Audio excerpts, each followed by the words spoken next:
미국 경제가 과연 엄청난 경착륙과 한 3개월에서 6개월 이내에 정말 우리가 깜짝 놀랄 경기 침체가 올 거냐 안 올 거냐. 네. 이게 좀 중요한 거 아닙니까? 그렇죠.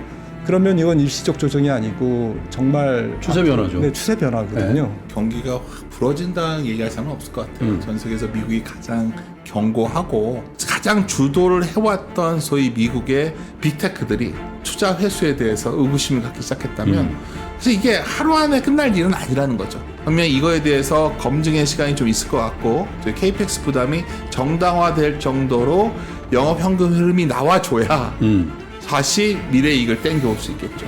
지금 당장 그건 쉽지 않아 보이는데요. 상승은 쌓아가는 것이고 하락은 무너지는 것이다라는 증시 격언이 있습니다. 호소다 고이치 일명 일목산인이 한 얘기인데 사실은 제가 인용한 거는 사실 이 책을 보고 인용한 게 아니라 오늘 출연하시는 윤지호 대표가 며칠 전에 페북에 쓴 글이 오늘 장을 보면서 눈에 확 띄어서 여러분께 말씀을 드렸습니다. 정말 억장도 무너지고 장도 무너지는 하루였습니다. 그래서 삼프로TV 초반부터 이런 시장을 지켜주셨던 두 분의 패널을 오늘 모시고 이 시장 어떻게 봐야 되고 어떻게 대응할지에 대한 한 시간의 토론을 준비했습니다. 먼저 김한진 박사님 모셨습니다. 어서 오세요. 네. 그리고 방금 말씀드린 윤지호 대표 오셨습니다. 어서 오세요. 네, 안녕하십니까. 자, 예상을 하긴 했습니다. 엔캐리 트레이드의 청산과 미국에 급하게 닥친 아래 공포 그리고 우리 경제 침체 이런 것들이 겹치면서 시장이 빠질 거라고는 예상을 했습니다만 이렇게 정말 무너질 줄은 아무도 예상치 못했던 것 같습니다. 이 장세에 대한 두 분 전문가의 견해를 먼저 좀 듣고 진행을 해보죠. 김 박사님 어떻게 보셨습니까? 좀 놀랬고요. 네. 솔직히 지난주에 빠지는 걸 보면서 주 초반까지는 좀 빠질 수도 있다라고는 생각했지만 관성 때문에요. 그런데 오늘같이 이렇게 거의 뭐 패닉 셀링이 나올 줄은 네. 몰랐고요. 니케이가 12% 빠졌는데 가령 이게 뭘로 설명될 거냐라는 거죠. 그래서 특히나 대만, 한국, 일본 증시가 집중적으로 빠졌습니다. 그렇죠. 반도체에서 원인을 찾을 수는 있지만 그렇다고 네. 그다음에 7월 고용지표에서 이유를 찾을 수 있지만 그렇다고 네. 미국 경제가 지금 당장 뭐 무너지는 것도 아닌데 네. 그래서 곰곰이 생각해 본 것은 결국에는 이거는 M7의 쇼다라고 생각합니다. 매크로 이슈보다는 M7의 S&P 500 시가총액이 33%까지 갔다가 이거를 처음에는 이제 다른 스타일의 금융주라든지 소비재라든지 이런 다른 스타일의 주식이 메이크업 해주면서 M7의 시가총액 비중을 낮추려고 하다가 네. 보니까 경기가 조금 뒷받침이 안 되고 실적이 뒷받침이 안 되는 면이 있었거든요. 그런 상태에서 7월 고용지표가 나왔고 7월 고용지표가 그 트리거를 제공하면서 M7의 가격 조정으로 이어진 거죠. 네. 네, 그래서 결론적으로 M7의 S&P 500에서의 시가총액 비중이 33%에서 지금 30%가 깨졌습니다. 순식간에. 네, 그래서 과거 최근의 평균치인 한 27, 8%까지 이미 내려왔기 때문에 단기 조정은 좀 끝났다라고 저는 좀 단기 조정 끝났다고 보시는 거예요? 네. 지수에? 지수의 단기 조정은 끝났다. 알겠습니다. 단기 조정 치고는 굉장히 짧게 끝났다고 말씀하신 건데 윤지호 대표님 어떻습니까? 이게 박사님 말씀은 실물 경기, 그러니까 메인스트리트와 월스트리트 간의 사실 실물 경기를 추월해서 올랐던 게 월스트리트라고 주장하신 네, 거잖아요. 그거의 커렉션이냐 아니면 실물 경기가 정말 리세션으로 가는 거냐, 요걸 두 가지 좀 갈라서 봐야 될 것 같은데. 근데 제가 드리고 싶은 말씀은 저도 오늘 놀랬고요. 네. 놀랬다는 거는 우리가 이 정도로 하락할 만한 원인이 뚜렷한 인과 추론이 가능한 게 있었느냐 물어보면 네. 뚜렷하지가 않죠. 그렇죠. 근데 공교롭게도 제가 하나 좀 말씀드리고 싶은 거는 이번 주 화요일 날 제가 예. 한 달에 한 번 쓰는 칼럼 쓰는 곳이 있어요. 예. 거기에 이제 썼던 글인데 화면을 잠깐 보여드리면 예. 사실 주식시장은 굉장히 그 우연히 많이 중첩된 곳이거든요. 예. 올라갈 때도 막 4, 5년치를 땡겨가지고 막 다 올려버리고 오늘 뭐 급작스럽지만 또 빠질 때 되면 온갖 것을 다 붙여서 빠집니다. 예. 우리가 이제 생각해 처음에 이 말씀을 드리냐면 모래알선 같은 걸 막 쌓다가 오늘 마지막에 모래알 한 알이 탁 떨어져가지고 모래성이 무너졌을 때 그 마지막 모래알 하나의 문제일까요? 그건 아니거든요. 내재되어 있는 거죠.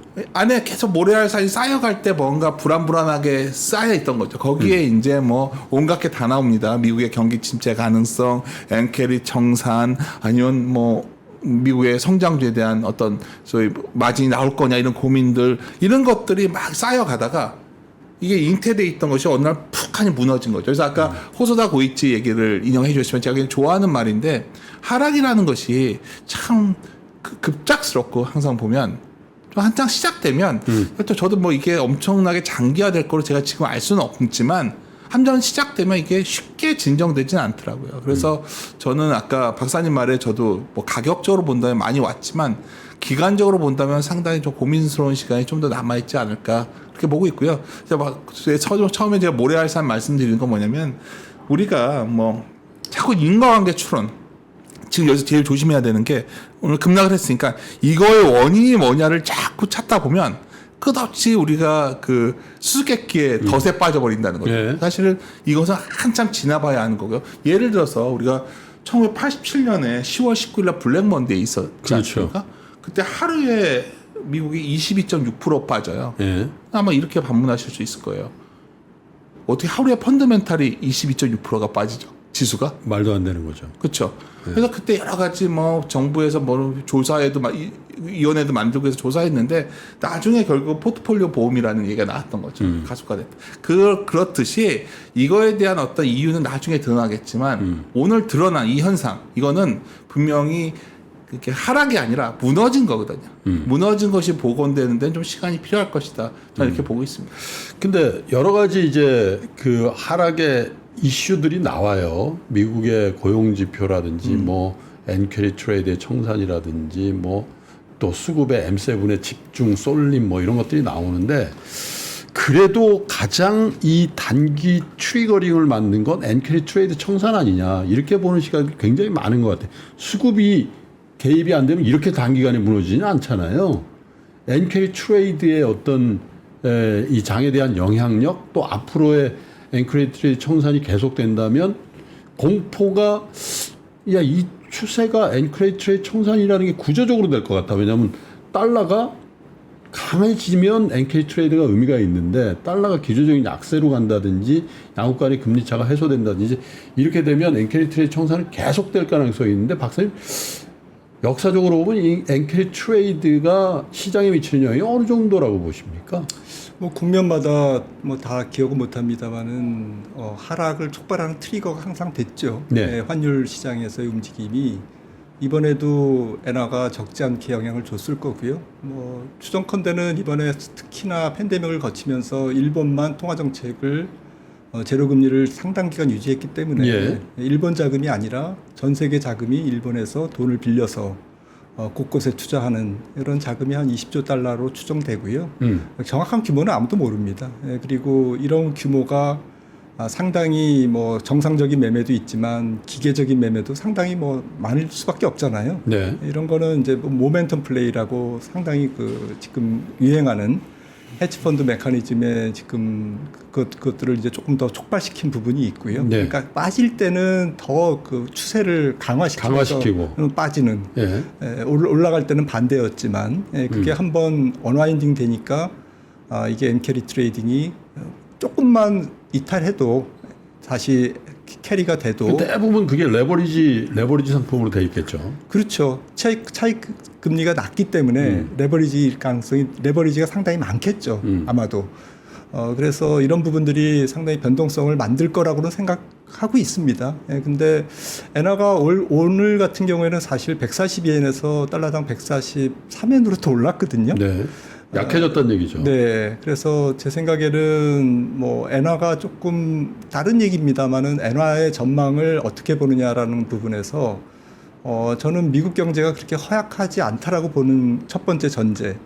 그 다음에 주요국과 일본뿐만 아니라 주요국의 미국과의 국채금리 차이. 네. 3년에서 5년, 10년물의 평균 스프레드가 보통 한 200bp 정도 유지가 되는데 앞으로 이 명목경제 성장률이라든지 각국의 국채금리를 움직이는 경제 펀더멘탈을 봤을 때 달러의 기조적인 약세를 예측하기 보기는 쉽지 않다. 달러가 약세로 연말까지 가는 거는 맞지만 달러 인덱스가 100 이하로 간다든지 좀 그거 쉽지 않은 예측이다라고 생각을 하고 있고요. 반대로 일본의 펀더멘탈도 제가 볼 때는 아베노믹스 시작하면서부터 2013년에 13조씩 샀습니다. 국채를. 네. 그게 6조로 이제 QE를 줄였다가 이번에 이제 3조로 줄인다고 줄였죠. 하는데 네. 저는 이제 일본 통화정책 발표 날 1시에 발표된 걸 보고 상당히 조금 느낌적으로 2026년까지 6조에서 3조로 줄일 거다. 이거는 안 줄인다라고 얘기하는 것과 마찬가지다라고 저는 느꼈고요. 네, 그거는 그냥 뭐 허풍선이고. 네, 허풍선이고 금리를 고육지책으로 올린 거는 0.25로 올린 거는 어쩔 수 없이 네. 정말 자기 살을 깎는 심정으로 BOJ가 올렸지만 앞으로 0.5까지 그렇게 금방 스텝을 밟아 나갈까라는 것도 의심. 그다음에 QE 테이퍼링도 의심. 그래서 엔달러가 결론적으로 저는 140엔 밑으로 뭐 잠깐 갈 수는 있겠죠. 하지만 기조적으로 엔캐리 트레이딩을 추가적으로 유발할 정도의 엔화 강세가 지속될 것이다. 도저히 상상할 수 없는 그러한 예측. 양국 간의 금리 차이라든지 뭐 경제 펀더멘탈로 보면 그렇게 추론하는 건 무리다. 무리인 것 그래서 엔화 엔캐리 트레이드의 청산으로 인한 세계적인 금융시장의 북락을 지금 너무 오버해서 생각할 필요는 없다. 예, 맞습니다. 이렇게 보시는. 윤 대표님 어떻게 보시는지. 사실 작년 어느 때인가부터 만약에 이 금융시장이 큰 북락이 된다면 두 가지 얘기를 했었어요. 실제로 일본의 통화 정책이 뇌관이 될 것이다. 그리고 M7을 비롯한 그 선도했던 그 기업들의 쏠림이 아마 엔캐리 트레이드 청산과 연관돼서 함께 북락하는 상황은 있을 거다라는 얘기를 우리끼리 좀 많이 했단 말이죠. 그렇죠. 네. 어떻게 보고 계세요? 계속해서 부정적 얘기하던 사람들 저를 포함해서 한번 빠지면 우리가 얘기했어 이런 거는 적절한 것 같지는 않고요.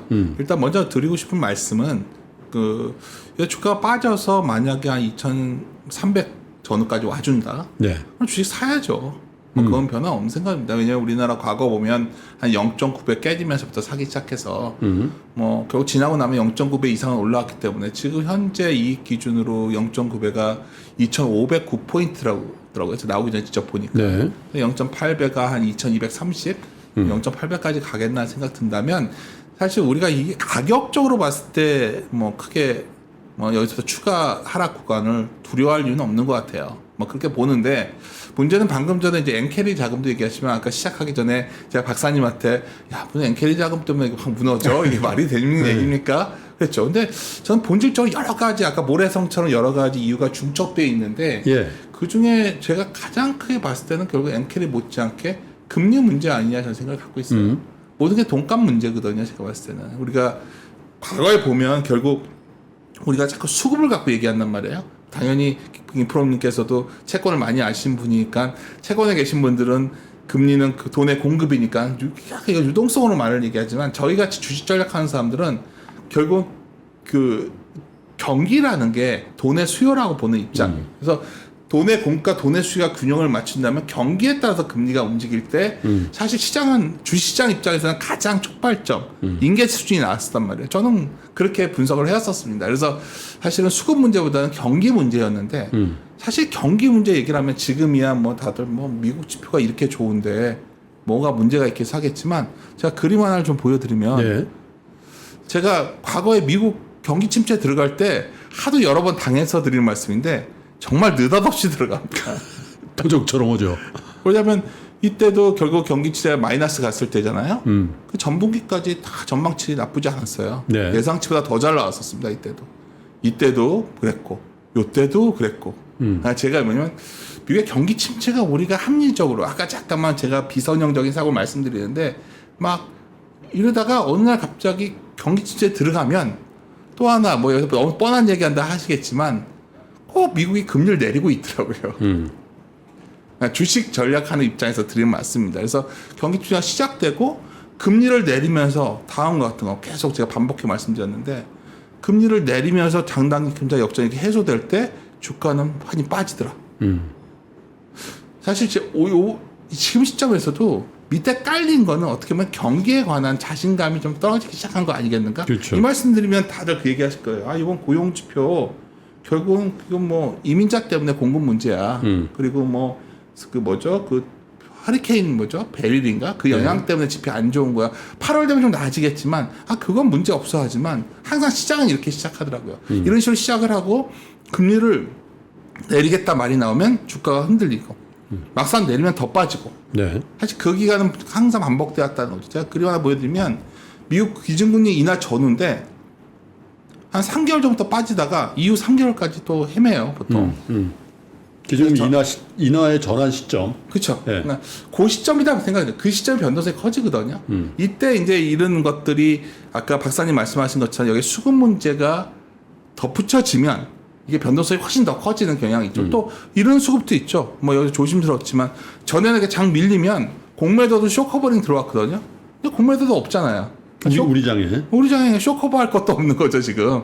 원래 장 빠지면 원래 쇼커버들 들어오면서 좀 반등한 것도 있는데 수급은 거기에 애드된 거고 기본적인 골격은 제가 보기엔 경기를 좀 땡겨 쓴 것 같아요 다들. 경기는 사실 기업 실적의 총합이라고 볼 수가 있는데 네. 그 실적에 대한 미스 그러니까 실망 이런 것들이 땡겨 쓴 그 대가를 치르게 만드는 그 국면이다 이렇게 보는 거예요. 그렇죠. 그러니까 우리가 오늘 제일 많이 들은 말이 말이 돼. 지금 뭐가 안 좋아진 것도 없는데 왜 벌써부터 난리야. 근데 주가 올라갈 때도요. 잘 생각해 보시면 하이닉스 제일 우리가 사기 좋았던 때는 적자 볼 때였어요. 그렇죠. 조선주를 제가 올해 굉장히 좋게 봤었는데 하이닉스가 버텀 대비해서 3배 올랐죠. 그럼요. 그때 그 조선주 같은 경우에도 적자 나올 때 샀던 사람들이 지금 HD 현대전 같은 거 되게 기쁘죠. 지금 뭐 슈퍼사이클 얘기하고 있지만 기본적으로 투자 사이클적 시각 제가 계속 말씀드린 거는 주식 전략 입장에서 드리는 말씀으로 본다면 경기로 굉장히 앞서 반영하고 과하게 반영했다가 또 과하게 뱉어내요. 그 기대감을. 근데 지금은 과하게 뱉어낸 측면이 있지만 그렇다고 해서 경기라던가 여러 가지 펀더멘탈적 요소가 전혀 이 하락을 정당화하지 못할 정도로 뭐 말도 안 된다. 이것도 우리가 올라갈 때 반영할 때는 왜 아무 말 안 하다가 내려갈 때 반영하면 다들 틀렸다 하는지 그건 전 잘 모르겠어요. 매크로를 보시는 분은 사실 김한진 박사님이시니까 사실 미국 경제의 펀더멘탈의 변화가 하루에 이렇게 10몇 % 빠질 우리 시장에 이렇게 영향을 줄 정도는 아닌 것 같은데 지금 윤지호 대표께서 얘기하시듯이 너무 경기에 대한 어떤 펀더멘탈의 값어치보다 주가가 오버런 했다. 그렇죠. 그럼에도 불구하고 그 오버런에 대한 조정은 코렉션인데 그렇죠. 경기에 대한 향후 전망은 어떻게 해야 됩니까? 그 지금 얘기 나오는 게 또 파월이 실기했다. 했었어야 된다 7월에. 뭐 이런 얘기들 나오잖아요. 어떻게 보세요? 저는 뭐 오스탄 굴스비 그런 비둘기적인 분이 한 달 뭐 고용 지표 가지고 왜 그러셔 이렇게 얘기를 한 거를 보고 저도 마찬가지입니다. 사실 7월 고용 지표는 저는 노이즈가 분명히 있다고 생각해요. 예. 뭐 자신할 수는 없지만 허리케인 벨리가 한 25만 명 정도 일자리를 뺏어갔을 거예요. 왜냐하면 실업수당 청구 건수가 텍사스주가 엄청 집중적이죠. 슈팅했고 예. 그다음에 미시간 쪽에 자동차 정기 여름 보수도 적지 않게 영향을 미쳤고 미네소타주의 교사 여름 해고도 조금 영향을 미쳤고 네. 이렇게 해서 십시일반으로 모아 보면 제 생각에는 뭐 8월 신규 일자리는 11만 4천 명에서 8월에는 한 13만 명 다시 올라갈 것 같아요. 네, 그리고 현재 지금 미국의 3개월 신규 비농업 일자리 수 평균은 한 17만 명이 조금 넘습니다. 그래서 17만 명이라는 수치가 뭐 높은지 한번 그림을 한번 보시면은 구인 건수고요. 네, 잡 오프닝이라고 다달이 예. 네, 노동부에서 나오는 이게 지금 쭉 내려가고 있습니다. 네, 그런데 2011년부터 19년 평균이 532만 명이에요. 네. 그러니까 제가 드리고 싶은 말씀은 요 버퍼가 좀 있다라는 거고요. 그러니까 이게 좀 더 소진이 돼야 소위 베버리지 곡선에서 이제 실업률이 이제 확 올라가는. 그런데 마침 7월 실업률이 4.1에서 4.3 굉장히 나빠지면서 갑자기 이제 샤메 법칙 이런 얘기를 네. 계속 얘기하면서 언론이 이제 이런 쪽으로 몰고 간 거죠. 원인을 찾다 보니까 그들도 애널리스트도 마찬가지고요. 그리고 신규 월 평균 신규 일자리는 2011년부터 팬데믹 직전까지 평균이 19만 4천 명입니다. 그래서 19만 4천 명 평균에 비하면 지금 11만 4천 명의 7월 지표는 쇼킹한 거죠. 쇼킹 그렇죠. 맞습니다. 네.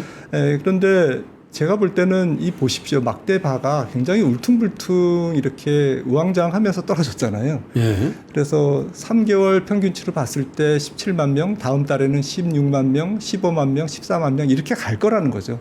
그래서 한 12만 명 이하로 가고 특히 구인 건수가 지금 818만 명에서 2011년에서 19년 평균인 한 530만 명 정도에 근접하면 600만 명이 깨지면 그러면 어떤 일이 생기냐면은 이런 일이 생깁니다. 지금이 이 국면이다라고 생각하시는 분들도 있고요. 예. 저는 이제 구인율이 떨어지면 이제 노동의 이제 버퍼가 없어지는 거지 않습니까? 그렇죠. 그럼 버퍼가 없어지면 오롯이 실업률 상승으로 이제 그 몸으로 막아야 되는 거거든요. 그러면서 이제 4.1이 아니라 4.4, 4.5, 4.7 이제 뭐 부르는 게 값으로 이제 올라가게 돼 있습니다. 그럼 리세션에 대한 전망은 더 확고해지겠죠. 네. 근데 요 시점을 조금 너무 성급하게 7월 고용 지표를 보고 약간 잘못 읽고 있지 않나라는 생각을 저는 개인적으로 하고 있고요. 미국 경제에 대해서는 사실 뭐 왈가왈부 이제 주가가 빠지니까 또 말이 많죠. 뭐 가짜 성장이다. 뭐 돈 풀어서 제니 옐런이 지금 선거 앞두고 재정 얼마나 풀었냐. 근데 따지고 보면 이제까지 그렇게 성장 안 한 적이 어디 있어요. 그리고 연준이 사실 돈 풀어가지고 인슈런스 컷이라고 그래가지고 경기 침체 오기 전에 돈 풀고 금리 내리고 이렇게 해서 경기 부양한 게 이게 지금 미국 경제 역사고 10몇 년 됐죠. 그리고 미국만 그러냐. 단기적으로는. 전 세계가 다 그렇고 오히려 한술 더 떠서 더 하는데 일본 같은 경우는 예. 우리나라도 마찬가지고 다 조작된 경기거든요. 따지고 보면. 그러니까 그렇다면 미국 경제의 핵심은 뭘까? 뭐 리쇼어링 전략 때문에 오바 지금 투자가 돼 있다. 설비 투자 쪽에서. 그런데 사실 제조업 비중도 미국 경제가 세상 뭐 제조업 비중이 15%도 안 되는데 낮은 건 다 공제 사실이고. 네. 그런데 뭐 미국에다 공장을 뭐 때려졌다고 반도체 2차 전지 전기차가 지금 공급 과잉 올 거다라고 생각하는 것도 좀 오반 게 네. 삼성전자가 거기 앉아 있으면 우리나라에 졌죠. 그걸 그냥 미국에다 진 거 아닙니까? 미국 수요를 보고 진 게 아니라 글로벌 수요를 보고 진 거잖아요. 근데 새삼스럽게 그 리쇼어링 정책이 공급 과잉을 불러일으킨다? 이것도 조금 어폐가 있는 거고요. 미국 경제가 저는 가장 큰 게 4차 산업혁명 계열의 혁신 성장 기업들이 사실은 M7이 미국 주식시장의 M7이 아니라 전 세계 경제의 M7이에요. 그렇죠. 돈을 다 긁어가고 있잖아요. 지금 M7 기업들이. 그런 국가가 갑자기 어닝은 슬로우 다운 되죠. 당연히 마진율도 지금 줄고 있고 포워드 레비뉴도 지금 떨어지고 있고 대부분의 기업들이 M7 중에서 그거는 맞아요. 그래서 또 주가가 그걸 그동안 실적이 좋기 때문에 오버슈팅 된 것도 맞아요. 근데 경기랑 분리해서 생각해야 된다는 거죠. 미국 경제가 과연 엄청난 경착륙과 한 3개월에서 6개월 이내에 정말 우리가 깜짝 놀랄 경기 침체가 올 거냐 안 올 거냐. 네. 이게 좀 중요한 거 아닙니까? 그렇죠. 그러면 이건 일시적 조정이 아니고 정말 추세 변화죠. 네, 추세 변화거든요. 네, 그리고 많이 빠진 게 아니라 앞으로 더 많이 빠질 겁니다. 그렇죠. 네, 그렇게 생각을 해야 되기 때문에 이 부분에 대한 생각을 조금 더 정리해 봐야 되겠습니다만. 그런데 박사님은 펀더멘탈의 기조의 변화 또 그로 인한 주식시장의 추세의 변화로 보기는 좀 어렵다. 지금으로서는. 그렇죠. 예. 비싸져 있는 주식의 자연스러운 가격 조정이다. 가격 조정이고 네. 좁은 비상구에서 한꺼번에 사람들이 불이야하니까 어디가 불났는데 경기에 불났어. 경기가 문제야. 이러니까 다들 그 경기 때문에 다 경기를 얘기하고 좁은 비상구로 탈출하다 보니까 지금 사달이 난 겁니다. 자, 이런 시각의 그 그 견주어서 얘기할 게 사실 AI 거품론인 것 같아요. 네. 그래서 AI가 대세를 바꾸는 건 사실인데 그게 수익 모델이 있어? 그래서 최종 소비자 단에서 과금을 하고 있지 않으니까 이게 과연 옛날에 인터넷 혁명이라든지 뭐 이런 거하고 견주어서 할 만큼이야? 그런데 선도 기업들은 그때만큼 주식이 올랐으니까 네. AI 거품론도 이 하락 장세 트리거링 중에 하나인 것 같아요. 저 일단 뭐 경기가 확 부러진다는 얘기할 사람은 없을 것 같아요. 전 세계에서 미국이 가장 견고하고, 그러니까 고용 지표는 이따 시간 되면 좀 더 말씀을 드리겠지만 또 약한 고리도 있지만 동시에 지금 당장 뭐 하드랜딩 할 그런 징후는 저도 전혀 안 보이질 않아요. 근데 이제 방금 김프로님 말씀하신 것처럼 닷컴 버블과 굉장히 비교를 많이 했었잖아요. 예. 그랬을 때 아까 금리로 다시 돌아가면 시장에서 매우 기대하고 있는 부분이 있어요. 지금 이렇게 급락을 했지만 95년인가 우리 금리 내렸을 때 결국 금리 내리고 나서 뭐 고용과 더도 많이 안 깨졌었고, 그러다 결국 외환위기 왔을 때 그때 다시 연준이 금리 좀 더 내리고 그 다음에 IT 버블까지 갔었잖아요. 예. 그때가 바로 테크 버블이죠. 요 그림대예요. 예. 뭐 퀄컴, 인텔, 마이크로소프트, 시스코 이때 어마어마하게 올랐잖아요. 이만큼 오르려면 아직 멀었다 생각도 가질 수 있죠. 네. 이때 비교하면 이때는 12,000, 12배 올랐는데 지금 뭐 오른 거 버블이 한 번 더 남았다 볼 수도 있는 거죠. 엔비디아는 견줄만 하네요. 그래도. 엔비디아도 못 쫓아가고 있습니다. 근데 이제 네. 여기서 이제 고민이 되는 거예요. 뭐 그럴 가능성도 있지만 네. 최근에 좀 제가 본 데이터 중에서는 결국 엔비디아 같은 것들이 계속해서 투자를 많이 하려면 결국 마이크로소프트, 알파벳, 메타 같은 것들이 사줘야죠. 사줘야 되죠. 네. 근데 보시면은 캐펙스의 비용을 쓰는 거거든요. 캐펙스는 여러분 자본적 지출이에요. 그렇죠. 예, 그렇죠. 캐펙스가 계속 이렇게 늘어나고 있는 거죠. 늘어나는 것에 비해서 영업 현금 흐름이 아주 좋아지는 게 아니죠. 그거에 그렇죠. 비하면. 예. 그러니까 이게 올라가면 그리 좋은 건 아니거든요. 그러니까 뭐 최근에 이제 이것 때문에 뭐 이 기업들의 성장성이 훼손됐다 이렇게 얘기하지는 못하겠지만 사실 아까 제가 계속 말씀드리는 것이 엔비디아나 이런 기업들에 대해서 너무 미래 걸 땡겨왔는데 막상 지금 딱 봤더니 야 이거 뭐지? 투자한 거에 비해서 매출이나 이익이 안 나오는 거 아니야? 이 생각이 드는 거죠. 네. 그랬을 때 이제 떠오르는 그림이 우리가 가트너의 하이퍼 사이클이라는 거죠. 이 사람들이 버블이 더 간다는 거는 기술이 나와서 기대에 더 이렇게 버블이 갈 거를 보고 있는데 혹시 이미 투자가 과잉된 거 아니야? 이 생각도 시장에서 갖고 있는 거죠. 지나봐야 알 겁니다. 근데 아무튼 중요한 거는 현 시점에서 네. 어떻게 됐던 간에 가장 주도를 해왔던 소위 미국의 빅테크들이 뭔가 투자 회수에 대해서 의구심을 갖기 시작했다면 사실 이게 하루 안에 끝날 일은 아니라는 거죠. 그러면 이거에 대해서 검증의 시간이 좀 있을 것 같고 저희들은 이것이 정당화돼야 되는 저희 KPX 부담이 정당화될 정도로 영업 현금 흐름이 나와줘야 다시 미래 이익을 땡겨올 수 있겠죠. 근데 지금은 당장 그건 쉽지 않아 보이는데요. 이렇게 되면 또 문제는 뭐냐면 최근에 보면 재밌는 게 M7의 영업이 순이익 증가율이 확 떨어지고 있잖아요. 네. 그래서 최근에 보면 S&P가 올라왔던 거예요. 이 부분도 전형적으로 올해 들어서 사실 이 부분이 약화되는 걸 애써 무시해 왔지만 이미 마진에 있어서는 자신감을 잃고 있었고 예. 우리나라 해당되는 게 우리나라 시장이 뭡니까? 반도체 아닙니까? 다들 그렇죠. 반도체를 외쳤지만 사실 반도체 매출 증가율도 계속 떨어질 것이 2025년까지 예측되어 있어요. 이 상황이었었다는 거죠, 이미. 그렇다면 시장이 아까 계속 모래성을 말씀드렸는데 경기도 약간 불안한 데다가 시장을 주도해 왔던 소위 빅테크들이 너무 과잉 기대를 했던 거죠. 사람들이 뭐 하이닉스는 멈출 수 없어 뭐 이런 분위기들. 근데 이제 와서 생각해 보니 그러한 마진 확보가 지속 가능하지 않다는 생각이 들 거고 이렇게 본다면 테크 주식이나 소부장 주식들의 최근 조정폭이 깊었던 것도 분명히 근거가 있었다. 저는 이렇게 판단하고 있습니다. 근데 왜 그런 얘기들 했잖아요. 저희 설명에서도. 야, 저거 미국의 M7들 저거 글로벌 그 리테일 투자자들, 글로벌 개인 투자자들이 외국인 투자자로서 들어가서 올린 것도 꽤 있을 것 같은데 네. 한국은 사실 여러분 HTST면은 외국인, 기관, 개인 이렇게 되지만 미국은 그런 구분 안 해주잖아요. 근데 사실 한국에 여러분 엔비디아 얼마나 많이 사셨어요. 맞아요. 근데 한국만 샀겠어요. 일본 엔캐리 트레이드하고 근데 그것도 개인 자금을 캐리해서 들어가는 거니까 사실 몇 종목 간판 종목에 집중됐을 거란 말이죠. 그게 올리고 지수를 올리니까 또 패시브 자금도 네. 따라오고 그래서 전체장을 키운 거 아니냐. 그러면 그 상황이 바뀌면 그게 빠질 거란 말이죠. 지금은 주가 오른 거에다가 환율까지 같이 먹은 건데 그렇죠. 더블 먹은 거 아니에요? 네. 둘 다. 근데 둘 다 깨지는 상황이 된 거죠, 지금. 그러면 이거 청산할 거다. 그 영향에 대해서 어떻게 보시죠? 글로벌 개인 자금의 집중화. 그게 분명히 영향이 있을 겁니다. 그게 ETF 시장이 어마무시하게 커졌고 예. 거기에다가 레버리지나 뭐 심지어는 트리플, 쿼드러플 이렇게 파생적 ETF가 많이 등장했기 때문에 예. 상당히 전 세계 증시가 투기적 요인들이 굉장히 뭐 역사적으로 지금 아마 제일 큰 시기일 겁니다. 그러니까 조금만 건드려도 모멘텀이 조금 삐끗하거나 방향성이 바뀔 때는 반대쪽으로 돌아서려고 하는 그런 충격이 더 예. 크게 나타날 수 있고요.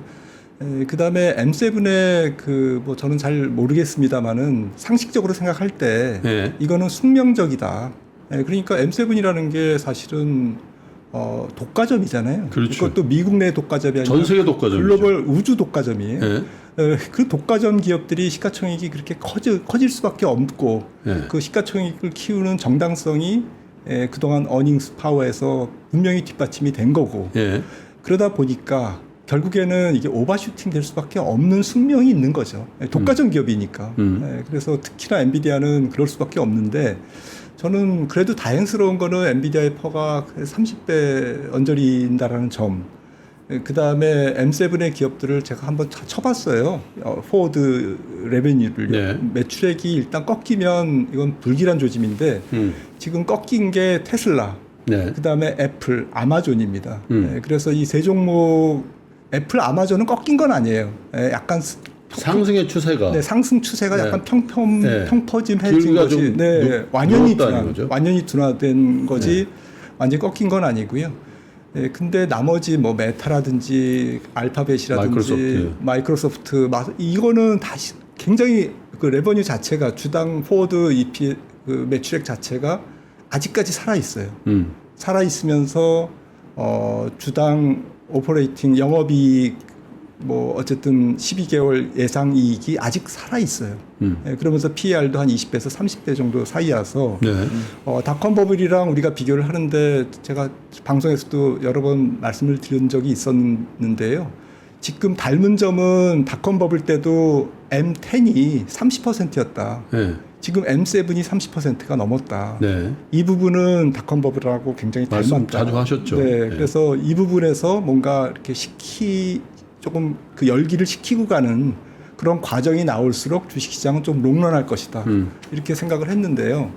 근데 그 생각은 좀 변함이 없습니다. 좀 종목은 잘 모르지만 태생적으로 집중화될 수밖에 없고 과점화될 수밖에 없는 이 기업들이 오버슈팅 되는 것도 숙명이고 그리고 이렇게 한꺼번에 조정을 받는 것도 지나고 나서 보니까 또 당연한 일이고 그러니까 조금 과매도가 나올 수밖에 없는 또 빠지다 보면 그렇겠죠. 말씀하신 그 수급적인 요인 때문에 네. 엔켈이라든지 ETF라든지 개인들의 매매 이런 것들이 전 세계적으로 너무 집중화돼 있기 미국 시장에 또 집중화돼 있기 때문에 만약에 S&P 500 자체가 거품이고 지금 버블이 너무 심하고 전체적으로 이 M7을 제외한 S&P 493개 종목의 PR이 너무 높다면 지금 한번 그림을 보시면은 S&P 500 8개 종목을 제외한 마켓 캡이 지금 거의 오른 게 없어요. 그거 빼면. 네, 빼면 오른 게 없어요. 빼면 오른 게 없기 때문에 지금 문제는 이게 지금 M7의 시총 비중인데 S&P에서 이게 지금 33%까지 갔다가 지금 아마도 27% 정도까지 내려와 있을 거예요. 요 선까지 지금 내려와 있을 겁니다. 이번 조정으로. 그리고 S&P 500을 주가를 움직이는 이 8개 종목의 기여도예요. 네. 기여도가 완전히 급감했습니다. 그래서 이거는 조금 고통스럽지만 한번 올 게 왔다. 그리고 매를 맞았기 때문에 조금 편해졌다. 저는 그렇게 생각하고 있고요.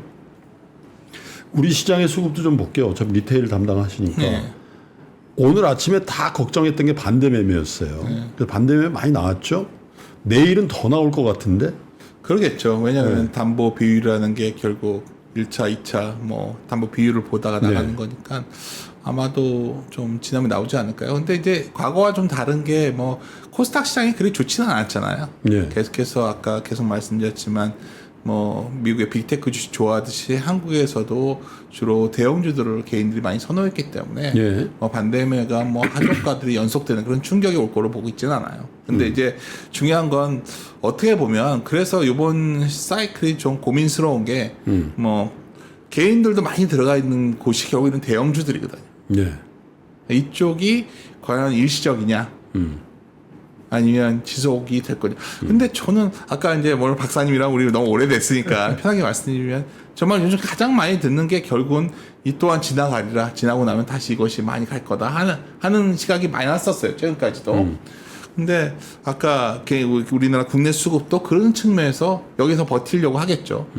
근데 그래서 반문을 해보자는 거죠. 우리가 과연 이번 사이클에서 그 하이닉스가 주도주였고 그래도 삼성전자가 결국 뒤쫓아가서 3,000포인트 넘길 거야. 다 뭐 이 생각하고 있었던 거 아니었나요? 그쵸. 솔직히 뭐 다 그거 아니었나요? 뭐 그때 이제 제가 항상 말씀드렸던 게 결국 그만큼 레거시들이 쫓아갈 거냐 반도체들 아닐 거였다는 거죠. 그러니까 이쪽 사이클이 좀 생각보다 아까 그 뭐 좀 말을 오늘 오래간만에 뵈니까 썩고 그런데 잊지 못하는 거예요. 그러니까 과거에 성장주도 한번 이렇게 열풍이 불면 굉장히 미래 걸 갖다 쓰는데 이것이 다들 쓰는 국면 가는데 꽤 오래 걸리더라고요. 그러니까 지금 근본적인 문제는 AI고 뭐 ChatGPT고 막 나왔는데 생각보다 쓰는 사람들의 속도가 그만큼 대체를 못 하고 있는 거 아닐까요? 속도도 그렇고 돈 내겠다는 의지가 별로 없어 보이니까. 그렇죠. 근데 여기 아까 그 그림을 다시 보여드리는 거예요.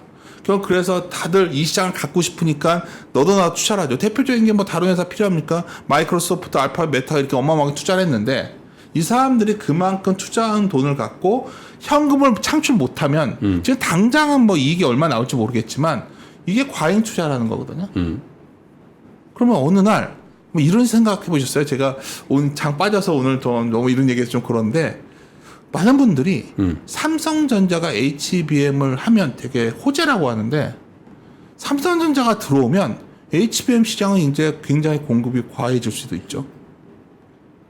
예를 들어서 만약 이게 수요가 그만큼 성장 속도가 강하지 않다면 그럴 여지도 있는 거예요. 4분기에 들어가서. 가격이 떨어진다는 거죠. 그렇죠.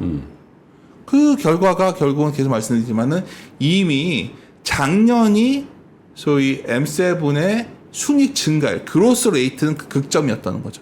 여기서 피크아웃 했던 거예요, 사실은. 이 시점부터 뭔가 좀 불안불안하다가 최근에 결국 이러한 저는 기본적인 깔린 생각이 이건 것 같아요.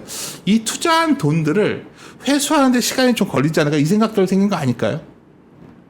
그게 지금 어쩌면 이 시장 밑에 있는 펀더멘탈한 요인들을 굉장히 가로막고 있는. 만약 이런 고민이 없었다면 저는 아무리 생각해봐도 오늘 시장에서 저러한 반도체 주들이 대형주가 하루에 10%씩 빠지는 걸 도저히 저는 이해할 수가 없어요. 이런 게 아닌 그냥 단순 수급 하나로 빠진 거다? 저는 그렇게 동의하기는 힘들어요. 굉장히 그 개별 종목들에 대한 신용이 많았거나 뭐 그런 건 아니고 아니에요. 신용이 있어서도 대형주 정도에 있었으니까 그러니까 막 깡통 나고 그런 계좌가 많은 상황이 아니고 어떻게 보면 시장은 굉장히 쏠려 있다고 전 봅니다. 뭐 걔가 개인적인 시각일 수도 있고 제가 본 데이터로는 이거는 과거와 좀 다른 형태. 하기야 뭐 미국 주식 시장과의 어떤 분산의 효과가 이럴 때 좀 나타나긴 하는군요. 예. 미국은 반대면은 없을 테니까 그죠? 그렇죠. 네, 그거 뭐 신경 쓰고 그러진 않습니다. 우리나라 같은 경우에도 어쩌면 개인 투자분들이 가장 선호하는 게 하이닉스나 삼성전자나 그리고 뭐 우리가 개인들이 계속 좋아하시는 2차 전지나 뭐 이런 종류 아닐까요? 지금도 그쪽에서 뭐 엄청나게 뭐 수급 물량 때문에 반대면에 나서 빠졌다? 이건 전혀 동의할 수 없는 내용이고요. 이건 이제 뭐 수급에서 또 바로 그렇죠. 립덕될 수 있는 제가 거죠. 보기에는 오히려 지금 상황에 고민스러운 거는 뭐 특별히 뭐가 나온 게 없는데 이 정도 하락했다는 자체가 시장에서 이제 질문을 덜 줄 겁니다. 어떤 부분이 약한 고리가 있었던 거지? 만약 경기에서는 미국의 경기를 갖고 얘기했잖아요. 그래서 오늘 다 방어 논리가 나왔어요. 아, 미국의 고용이 안 좋았는데 이민자 증가야. 그리고 또 하나는 허리케인 배럴 영향이야. 뭐 다 이렇게 하고 있지만 8월에 반등 나오겠죠. 그건 누구나 알겠어요. 8월에 반등이 나오는데 반등 나온 뒤에도 시장이 별로 그걸 반응을 안 하면 더 빠질 수도 있다. 그렇죠. 그리고 예를 들어서 이런 거예요. 만약 반등이 나온다면 이런 거겠죠. 지금은 금리 인하 폭을 25bp 얘기하고 있고 연내 125bp 인하한다면 다들 뭔 소리냐 해요 지금. 하지만 9월에 50bp 정도 내려주면 오히려 그땐 바닥일 것 같아요 저는. 근데 그 50bp 내리기 전까지는 시장에서는 금리 인하 폭이 생각보다 깊을 수 있을 거야. 뭐 이런 생각. 하면서 두려움은 더 커지는 거죠. 그렇죠. 커지. 금리를 많이 내릴 수밖에 없을 거야. 막 이런 시나리오 나오지 않을까요? 제가 계속 말씀드리지만 시장은 기대값을 반영하는 곳이 주식하는 입장에서는 그런 거예요. 그러면 지금은 올라갈 때도 몇 년 뒤에 이익을 땡겨서 반영했듯이 하락해도 똑같이 몇 개월, 몇 년 뒤에 어떤 부정된 뉴스를 반영해서 빠지더라고요. 이게 뭐 논리적이지 않더라고요. 제가 보기엔. 이게 좀 조심스러운 얘기인데 이제 편하게 말씀을 드리면. 네. 그래서 시장은 그러한 소위 안 좋은 어떤 네거티브한 여러 가지 변수들을 반영할 것이다. 그게 시장이 최소한 8, 9월 시장까지는 좀 고민스럽게 만드는 그런 시장이 아닐까 저는 보고 있습니다. 그렇군요. 그 현인께서 가르쳐 줬는데 우리가 계속 그 벅셔 헤드웨이 현금 비중이 높습니다. 계속 높여갑니다. 그러네요. 그러면서 그것도 채권 단기 채권을 계속 사들어갑니다. 그런 얘기를 했고 그때 어떤 반론이 있었냐면 야 시가총액이 커져서 걔네들 자산 규모로 해서 왜 절대 금액을 하냐 비중을 근데 그것도 지금 비중도 엄청 올려놨더라고요 보니까. 네. 맞아요. 꼭 이럴 때 그런 신호가 나타나는데 어떻습니까 박사님? 지금이라도 자신이 없는 주식을 갖고 있는 분들은 현금화를 좀 해야 됩니까? 아니면 그냥 이 상태에서는 이건 패닉 셀링이니까 그냥 보유해야 됩니까?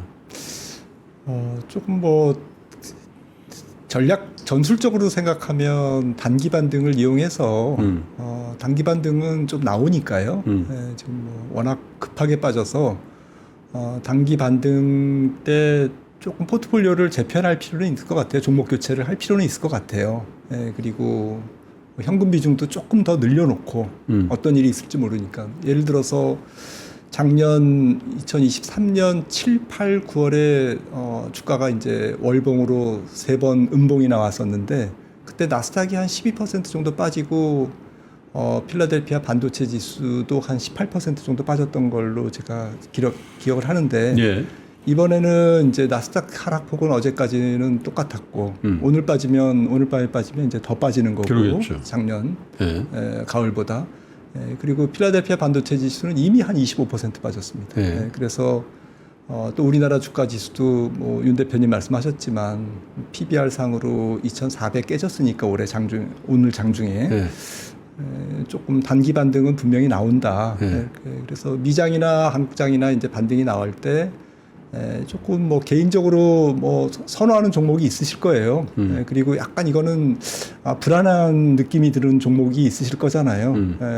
미국 M7 중에서도 그런 쪽에 좀 교체 매매는 필요하다고 봅니다. 올라갈 때는 일단 뭐 다 같이 올라가니까 단기 반등은. 그래서 7, 8, 9월 작년에 그렇게 한 석 달 빠졌으니까 이번에도 단기 반등 후에 저는 한 9월까지는 조정이 있을 것 같거든요. 이번 충격이 워낙 커서 네. 윤 대표님도 말씀하셨듯이 바로 이게 전열을 정비해서 정배열로 가기에는 조금 시간이 걸릴 거예요. 그래서 그거는 인정을 해야 되고요. 그러니까 바로 여기서 돌아서서 주가가 팍팍팍 올라갈 거냐라고 보지는 않습니다. 그래서 단기적인 대응은 그렇게 하시고 좀 중장기적인 대응은 저는 항상 뭐 말씀드리는 게 미국 주식과 한국 주식의 전략적 배분을 하면 웬만하면 그걸 한 2, 3년 혹은 뭐 그냥 한 4, 5년 이렇게 갖고 가셔도 괜찮을 것 같아요. 이번 같은 경우도 한 3년 전에 예를 들어서 5대5로 했다고 하면 주가가 그동안 많이 올라서 이미 7대 3 정도 되지 않았을까요? 한미 증시의 자기 포트폴리오의 비중이 7대 3 더 됐을 것 같아요. 더 됐겠죠. 네. 뭐 더블이 됐으니까요. 그러면 그거를 이제 이런 기회에 조금 줄여서 다시 5대5로. 네. 이번은 뭐 이런 조정 때 이렇게 조정하면 그렇게 해서 우리가 매크로를 맞춰서 뭔가를 들어가는 시점과 나오는 시점을 한다. 저는 그런 분들이 있어요. 주변에 있습니다. 근데 그분은 정말 한 10,000명 중에 한 명이에요. 저는 아닙니다. 그래서 저는 범인이고요. 우리 대부분의 범인 투자자들은 시장을 예측해서 투자하면 안 돼요. 저는 우리가 투자 문화가 잘못됐다고 생각해요. 한국 주식과 미국 주식. 근데 이번에는 4차 산업혁명 계열이니까 M7 비슷한 그런 종목들에서 놀겠다. 뭐 AMD라든지 예를 들자면 뭐 이렇게 해서 대체제를 찾으면서 스타일 매매를 해야 되는 거고 한국 주식에서도 뭐 이런 종목을 하겠다. 그리고 최근에 또 밸류에이션이 높아졌으면 반대쪽에 뭐 유틸리티나 뭐 필수 소비재나 금융주나 뭐 유틸리티나 이런 쪽에 좀 중 PER, 저 PER 가치주 쪽으로 좀 도망가 있고 이렇게 이제 전술적인 배분은 하지만 네. 그 안에서 스타일 안에서 전체적인 미장과 한국 주식의 배분 비중이라든지 현금 비중과 안전자산과 위험자산의 비중이라든지 이런 것들은 저는 그냥 평생 똑같이 가져가야 하는 게 좋을 것 같아요. 투자 문화가 바뀌어야 된다고 생각합니다. 이번에 좀 이런 계기를 통해서 우리가 투자에 대해서 조금 고민을 하는 그런 면도 조금 차분하게 사실 뭐 우량주 미국까지 포함시키면 초우량주에 대한 포션은 리테일 투자자들, 개인 투자자들 입장에서 사상 최고 비율인 것 같아요. 맞아요. 예. 왜냐하면 전에는 할래야 할 수가 없어요. 저는 우리가 뭐 테슬라, 엔비디아, 뭐 마이크로소프트, 애플 어떻게 샀어요. 근데 지금 시대가 좋아져서 그런 종목들까지 편입해서 놓고 보니까 초우량주에 대한 편입 비중이 높아졌고 개인 투자자들도 그래서 버티고 있는 걸 수도 있겠다는 생각을 하는데 반등이 온다면 어느 권역, 어떤 스타일의 주식 또 어떤 펀더멘탈의 주식들이 반등의 주역이 될까요? 저는 아주 한국 주식은 약간 미국 주식을 잘 몰라서 제가 아는 법인 제한적이고 한국 주식은 어떻게 보면 바이 더 딥 전략이 제일 잘 맞는다가 네. 제가 과거서부터 항상 반복해서 말씀드렸는데 바이 더 딥 전략은 아까 박사님이 아주 중요한 말씀을 해주셨는데 네. 어디가 바닥인지 모른다는 거죠. 네. 대략 0.9배 깨질 때부터는 뭘 살까를 골라놓고 거기서부터 어쩔 때 0.65배 갈 때도 있고 예. 0.7배 갈 때도 있고 그렇죠. 근데 대략 경기가 완전히 경착륙 가는 게 아니라면 0.8배는 쉽게 안 깨진다 볼 수 있죠. 그럼 여기 보시면 0.8배가 2230이고 0.9배가 2509포인트라면 사실 여기서부터는 사는 걸 고민해야 돼요. 예. 동시에 또 반대로 나중에 또 시간 오신다면 항상 한국 증시는 한 배 이상 왔을 때는 좀 조심스러워요. 하여튼 근데 한때 여기서 이번에도 또 과잉 기대가 생겼다 부러졌습니다. 그러면 요거에서 뭘 살 거냐 들어갔을 때 저는 선택은 아주 심플합니다. 네. 지금 시장에서 올해 가장 단단하게 시장을 끌어왔던 거는 네. 그리고 한국 증시의 배당 총액이 늘어나고 있다는 사실이에요. 우리가 과거에 비해서 한국의 기업들 중에서 그래도 주주가치 환원에 대해서 함부로 말할 수 없는 그런 시대, 함부로 경시할 수 없는 시대에 왔기 때문에 금융주들은 상당히 견고하게 이익을 내는 금융주들이 네. 반영해왔죠, 주가를. 그러면 가장 선두에 선 거는 은행주가 있고 예. 약간 좀 덜 반영되게 보험주들이 좀 보여요. 그래서 저는 은행 내지 보험은 주가 조정이 깊어지면 깊어질수록 배당 수익률 측면에서 바라보시면 상당히 매력적일 것이다 보고 있고요.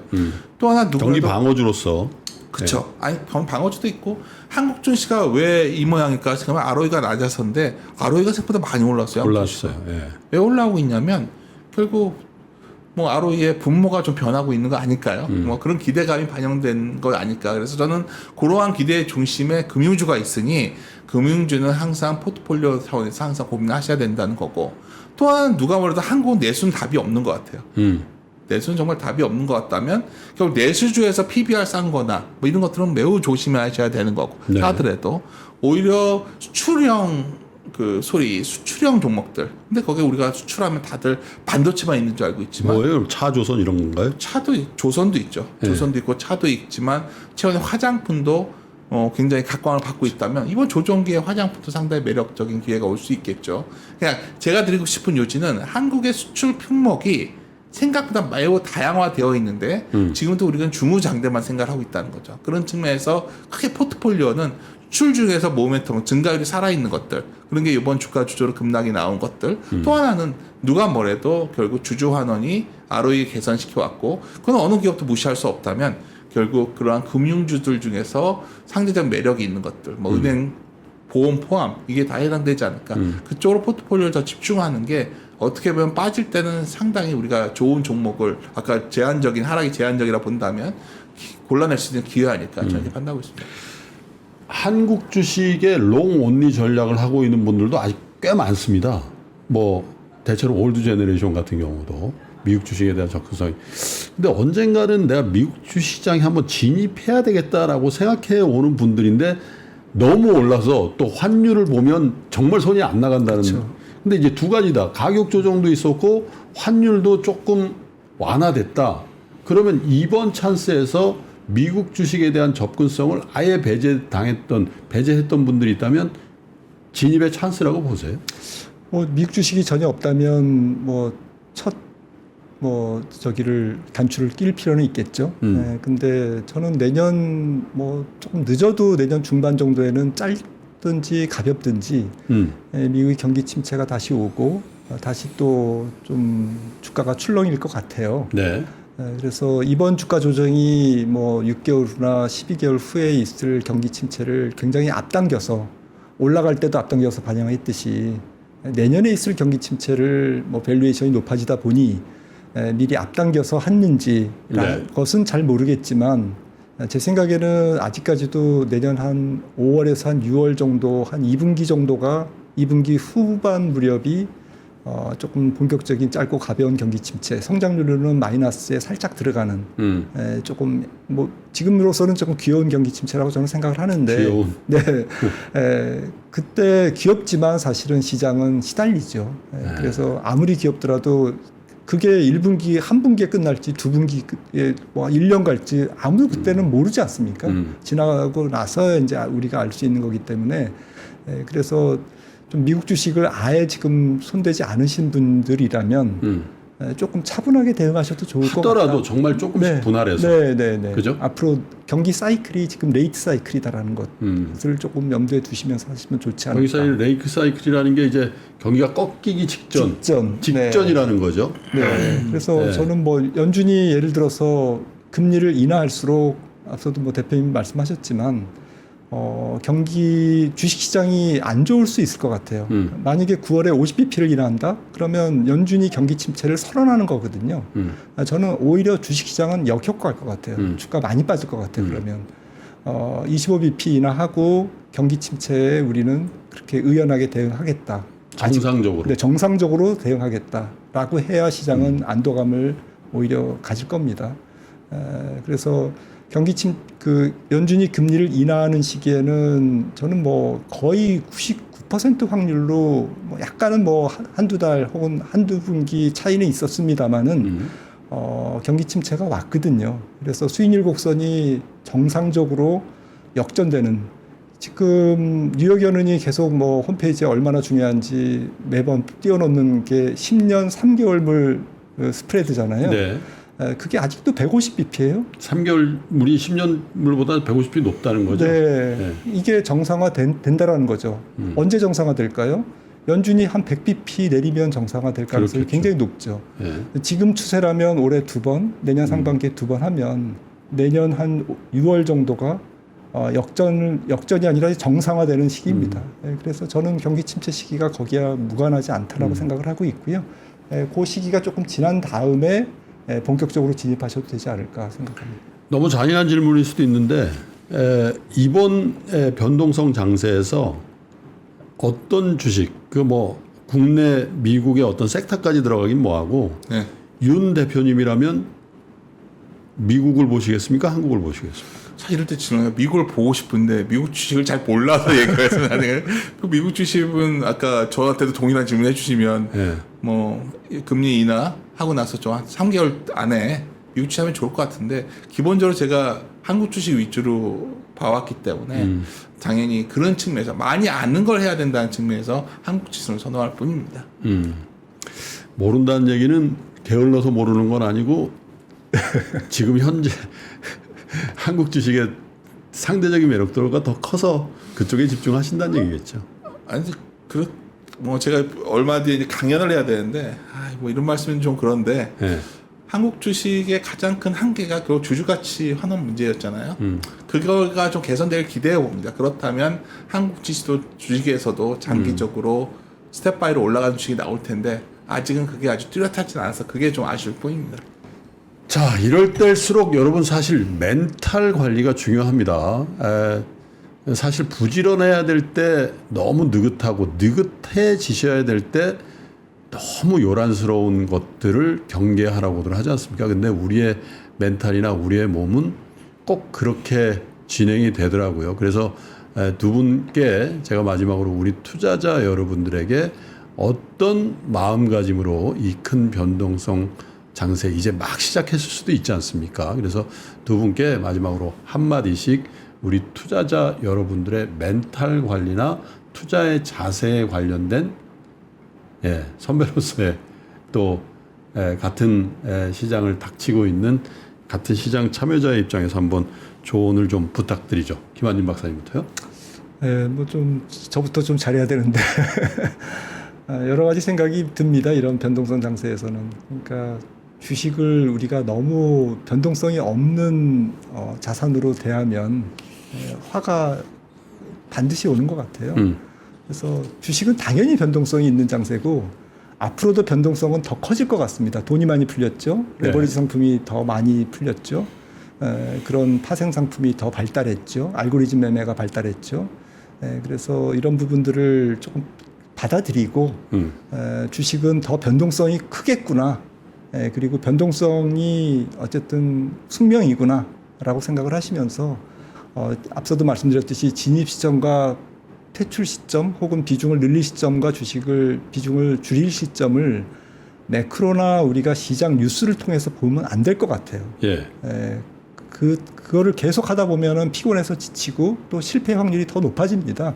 그래서 자산 배분을 좀 전략적으로 굵직한 자산 배분을 해놓으시고 자산 배분하면 굉장히 거창하게 생각하시는데 미국 주식 2개 사고 현금 비중 한 20% 주식 살 돈 한 30% 그게 자산 배분입니다. 어렵게 생각하지 마시고요. 그렇게 자산 배분을 하시고 그 안에서 종목 교체는 조금 전술적으로 기민하게 이렇게 하시면 시장이 잘 대응하실 수 있을 것 같습니다. 많은 투자자분들도 오늘 당혹스러우셨을 텐데 저도 당혹스러웠고요. 근데 잊지 마셔야 되는 게 증시는 항상 우리의 기대를 벗어납니다. 항상. 그래서 다만 도치와 과열 뒤에는 주시장이 무너지고요. 공포와 어쩌면 좌절 뒤에는 또 상승이 왔습니다. 그럼 우리가 지금 어느 사이클을 가고 있냐 물어본다면 공포와 좌절 사이클을 가고 있다면 우리가 살아남는다면 또 우리에게 큰 기회가 다가오고 있구나. 그렇게 생각하신다면 이 시간 자체가 우리가 고민할 건 하나죠. 우리가 돈이 좀 마련해야 될 거고 또 좋은 기회가 왔을 때 무엇을 사야 될 거에 집중한다면 매일매일 이런 매크로 이슈에서 벗어날 수 있지 않을까 저는 이렇게 보고 있습니다. 저도 한 가지 여러분께 팁을 드리죠. 여러분 총자산 수익률, 총자산에서 여러분 이 하락장이 얼만큼 여러분 자산에 데미지를 줬는가. 물론 총자산보다 더 많은 투자를 하고 있는 분은 저는 예외로 하겠습니다. 그건 하지 좀 말자고 그렇게 말씀드렸으니까요. 여러분 집이 있으시거나 다른 담보 예를 들면 보증금이 있으시거나 혹은 예금이 있거나 채권이 있거나 주식이 있거나 혹은 기타 자산이 있으면 그 총자산에서의 여러분들의 하락장에서 수익률을 계산해 보시는 게 어쩌면 현명한 대처를 할 때 마음의 평정을 갖게 됩니다. 물론 올라갈 때도 그렇게 하셔야 됐을 거고요. 그래서 너무 여러분 계좌에 있는 한 종목의 하락률에 여러분 자신의 모든 자산 그리고 여러분들의 인생이 담겨 있다라고 생각하지 않으시기를 바라겠습니다. 자, 3프로TV 저녁 라이브는요, 이번 주 한 주 동안 특집으로 편성해서 제가 오늘부터 금요일까지 진행을 계속하면서 오늘과 같은 시장을 커버하는 이 프로그램으로 편성을 했습니다. 혹시 예고편이 있으면 한번 띄워봐 주시면 제가 예고를 하고 클로징을 했으면 좋겠는데요. 여러분들에게 어떤 구체적인 솔루션은 못 드리더라도 저희가 여러분과 함께 방송을 통해서 이 시장을 함께 이겨나가신데 조금이라도 도움이 됐으면 좋겠습니다. 아침도 그렇게 특별히 편성을 할 것을 약속드리면서 오늘 두 분과의 대화는 여기서 이렇게 마감을 해야 되겠습니다. 두 분 갑작스러운 섭외인데 응해주셔서 감사드리고요. 스탠바이 해주시길 바라겠습니다. 고맙습니다. 감사합니다. 감사합니다. 저는 내일 아침 라이브 시간에 여러분 다시 인사드리도록 하겠습니다. 끝까지 시청해주신 여러분 고맙습니다.